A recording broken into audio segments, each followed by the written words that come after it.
बाळूमामा हे कोल्हापूर जिल्ह्यातील होते, परंतु अत्यंत दयाळू आणि देवभक्त मेळपाळ होते आणि दिवसातून 2 वेळा श्री विठ्ठलाचे स्मरण करीत. गावातील सर्व लोक त्यांना बाळूमामा म्हणूनच ओळखत असत. त्यांच्या चेहऱ्यावर नेहमी प्रसन्न हास्य आणि मनात सर्वांसाठी आशीर्वाद असे. एका वर्षी गावात भयंकर दुष्काळ पडला. पिके कोमेजली, विहीर कोरड्या पडल्या आणि जनावरांना पाणी मिळाले. सगळे शेतकरी हताश झाले. गावातील लोकांना आपला उदरनिर्वाह कसा चालवायचा याची चिंता वाटू लागली. पण बाळूमामा मात्र नेहमीप्रमाणे शांत होते. त्यांनी म्हटले, देवाची इच्छा असेल तिथे मार्ग नक्की सापडतो. एक दिवस त्या शेतात गेले.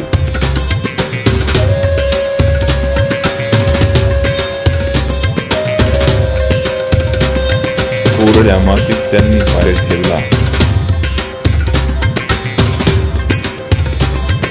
हात जोडले आणि विठ्ठलाचे स्मरण केले.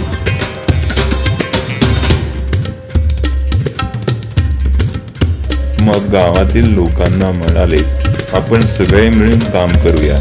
देव आपली परीक्षा घेतो आहे, पण आपण हार मानायची नाही. त्यांनी सर्व शेतकऱ्यांना एकत्र करून विहिरीची खोली वाढवण्याचे काम सुरू केले. सगळे एकत्र आले आणि श्रमदान सुरू झाले. 3 दिवसांनी चमत्कार घडला. विहिरीतून अचानक पाण्याचा ओघ सुरू झाला.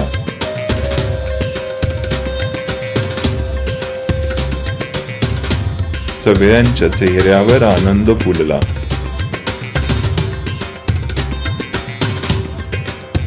लोकांनी बाळूमामाचा जयघोष केला. बाळूमामा मात्र नम्रतेने म्हणाले, हा माझा नव्हे, विठ्ठलाचा चमत्कार आहे.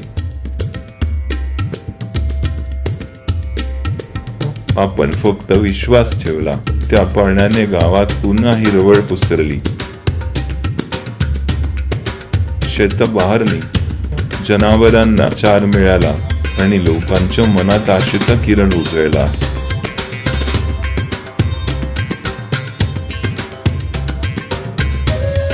त्या दिवसानंतर बाळूमामांबद्दल लोकांचा आदर अधिकच वाढला.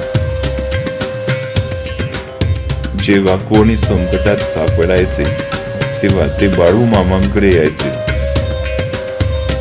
मामा नेहमी सर्वांना एकच सांगायचे, देवावर विश्वास ठेवा आणि आपले कर्तव्य प्रामाणिकपणे करा. त्यांचा तो प्रसंग गावकऱ्यांच्या मनात आजही जिवंत आहे.